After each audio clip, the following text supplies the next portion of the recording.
Eto na nga mga chong, marami tayong updates patungkol sa Gilas Pilipinas. Chris Newsome, kinukuha na ba ni Al Francis Chua?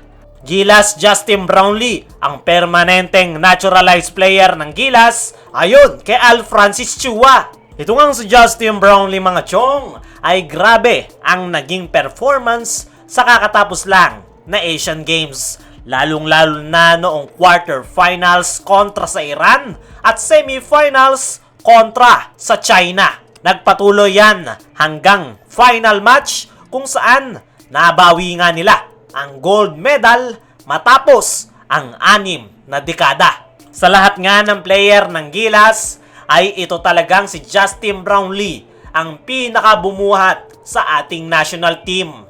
Nandoon nga yung kanyang laro at the same time ay ini-involve niya talaga yung kanyang mga teammates, kaya ang resulta ay maganda ang opensa ng Gilas. At ngayon nga natapos na ang Asian Games ay maraming Gilas Pilipinas fans ang nagtatanong, ano na ang susunod na plano ng SBP? Si Justin Brownlee pa rin ba ang magiging naturalized player? Sa naging latest interview nga nitong si Al Francis Chua ay kung siya nga daw ang tatanungin patungkol sa magiging naturalized player ng Gilas Pilipinas, ay alam na nga daw ng lahat ang sagot. Si Brownlee nga daw talaga ang gusto niya. Hindi dahil ito ang import ng Ginebra, dahil maganda daw yung flow ng opensa ng ating national team kapag nandyan si Justin Brownlee. Hindi naman dinidiscredit ni Al Francis Chua si Jordan Clarkson. Legit NBA player at mahusay daw talaga. Mas mataas nga daw yung kalibre ni Jordan Clarkson kaysa kay Justin Brownlee. Pero ang pagkakaiba nga daw ay mas mataas naman yung karisma ni Justin Brownlee sa kanyang mga teammates. At yun nga daw yung pagkakaiba ng dalawa. Ngayon nga natapos na ang Asian Games, ay ang magiging next tournament ng ating national team ay sa darating na February 2024 na FIBA Asia Qualifiers. Nasa Group B nga ang Gilas kung saan ay kasama nila dyan ang Chinese Taipei, Hong Kong at New Zealand. Ayon nga kay Al Francis Chua ay ngayon pa nga lang ay kinakailangan na daw paghandaan ng SBP ang paparating na FIBA Asia Qualifiers. Handa nga daw ang PBA na magpahiram ng players, lalong-lalo na itong si Justin Brownlee. Inire-rekomenda nga ni Al Francis Chua si Brownlee para maglaro sa paparating na FIBA Asia Qualifiers. Naniniwala nga si Al Francis Chua na si Brownlee pa rin daw ang perfect fit sa ating national team. Eto real talk mga chong, tama ang lahat ng sinabi ni Al Francis Chua na maaga pa lang ay paghandaan na ang paparating na next tournament na sasalihan ng Gilas Pilipinas. Tama rin na si Brownlee ang maglaro as a naturalized player dahil nandoon na nga yung chemistry at napatunayan nga ni Brownlee sa kakatapos lang na Asian Games na siya ang karapat-dapat sa Gilas. Gaya nga ng sabi ni Al Francis Chua na kung siya ang papipiliin ay si Brownlee ang magiging permanenteng naturalized player ng Gilas hanggang sa kaya pa nitong maglaro. Sa ngayon nga mga chong ay hindi na rin bumabata itong si Justin Brownlee.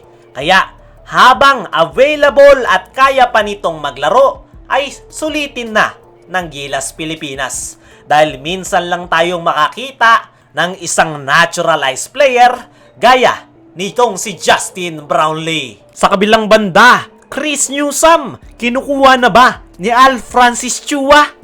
Sa nakalipas nga na gold medal match ng Gilas kontra sa Jordan, ay ito ngang si Chris Newsome yung may pinaka naging malaki ang role para sa ating national team dahil siya lang naman yung pinaka pumigil kay Randy Hollis Jefferson at nagawa naman ng maayos nitong si Chris Newsome ang kanyang role. Hirap na hirap nga si Randy Hollis Jefferson, kaya naman nakuha ng Gilas Pilipinas ang gintong medalya.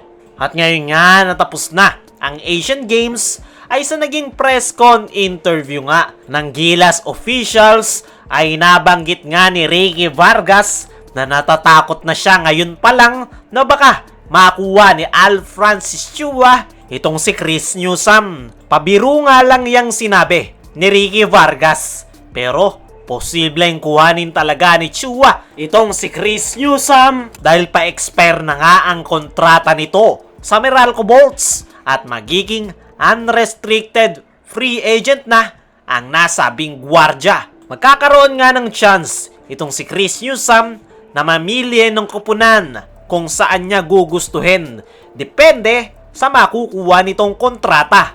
At dyan nga magaling ang SMC, lalong-lalo na si Al Francis Chua sa pagkukumbinse ng mga players. May chance talaga na mapunta ng Ginebra itong si Chris Newsome. Pero kung ako ang tatanungin, ay mukhang hindi yan mangyayari.